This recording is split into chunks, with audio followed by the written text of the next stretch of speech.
కొంచెం కన్సెషన్ ఇస్తాడు, కొంచెం ఎగ్జంప్షన్ ఇస్తాడు. కర్మ చస్తే ఇవ్వదు.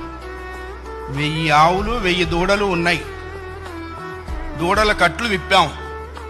ఏ దూడ దాని దగ్గరికి వెళ్ళి, దాని తల్లి దగ్గరికి వెళ్ళి సరిగ్గా ఆగుతుంది. కర్మ కూడా అంతే. అవశ్యం అనుభోక్తవ్యం కృతం కర్మ శుభాశుభం. వండిన అన్నం తినలేకపోవచ్చు, చేసుకున్న కర్మని అనుభవించక తీరదు. చాలామంది కొన్ని అనవసర మాటలు మాట్లాడుతుంటారు. బ్రతకదలుచుకోలేదు, చచ్చిపోదాం అనుకుంటున్నా.